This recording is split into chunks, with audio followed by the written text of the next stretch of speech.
আমাদের সংস্কৃতি, আমাদের সংস্কার সর্বদা থাকবে আমাদের সাথে। ভারতের মহান গ্রন্থ আর কাব্যের সম্পূর্ণ সংকলন। সাবস্ক্রাইব করুন তিলক। সৈনিকরা, ধরে নাও একে।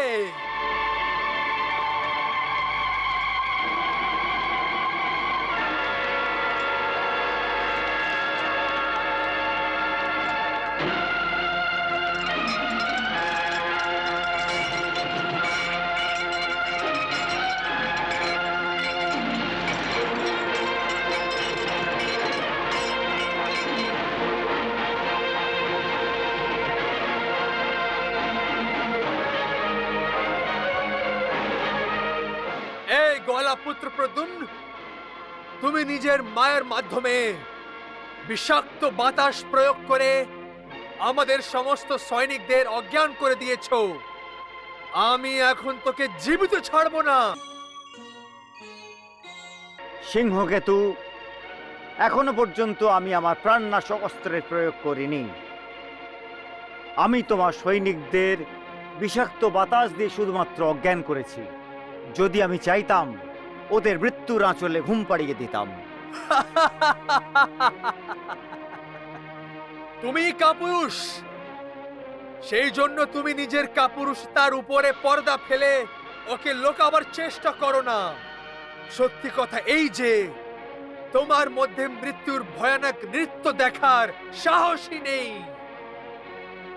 তুমি এই যুদ্ধ লড়াই না করেই জিততে চাও। না যুবরাজ সিংহকেতু, এটা সত্যি না। আমি শুধু তোমাকে ধ্বংসের পথে পা বাড়াবার আগে সতর্ক করতে চেষ্টা করছি। ধর্মের রাস্তা থেকে যে পথভ্রষ্ট হয়ে গেছে, তাকে সত্যি এবং ধর্মের রাস্তা দেখাতে চাইছি। তুমি আমাকে ধর্মের রাস্তা দেখাতে চাও, কিন্তু আমি তোমাকে নরকের রাস্তা দেখাতে চাই।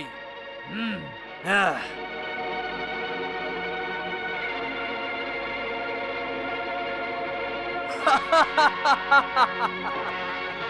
দাঁড়াও সিংহকেতু, বুদ্ধি দিয়ে কাজ করো। ধর্ম এবং অধর্মের এই যুদ্ধে সম্রাসুরের অহম এবং অহংকারে তুমি নিজের মূল্যবান প্রাণের আহুতি ব্যর্থই দিতে চাইছো। প্রদ্যুম্ন, এখনই তুমি ধর্মের কথা বলছিলে, আর এখন তুমি আমাকে পুত্র ধর্মের পথ থেকে সরাতে চাইছো। তুমি আমাকে আমার পিতার বিরুদ্ধে রাগান্বিত করার চেষ্টা করছো। তুমি আবার ভুল করছো রাজকুমার। পিতা যদি নিজের কর্মের থলিতে পাপ ভরে থাকে, তাহলে এটা পুত্রের জন্য প্রয়োজন এবং অনিবার্য নয় যে ও নিজেও পিতার পাপের ভাগীদার হয়ে যায়। প্রদ্যুম্ন, ছাড়ো এইসব ভাষণ। আমরা কোনো ধার্মিক সভায় আসেনি, যুদ্ধ ভূমিতে দাঁড়িয়ে আছি।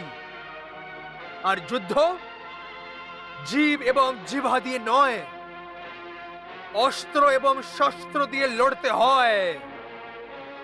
সেই জন্য নিজের মুখ বন্ধ করো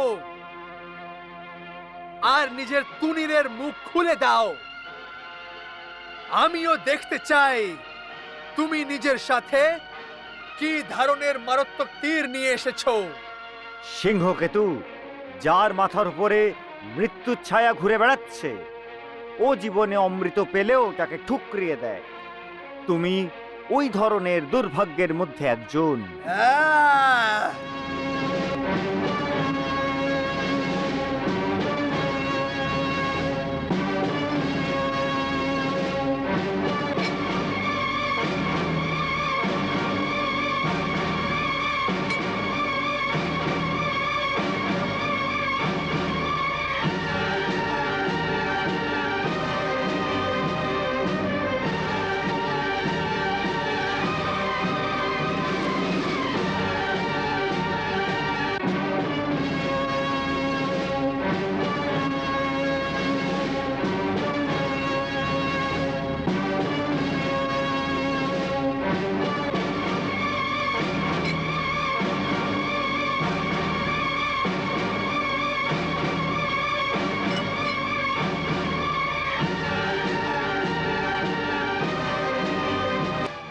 গলাপুত্র, এক যোদ্ধার এত অহংকার শোভা দেয় না।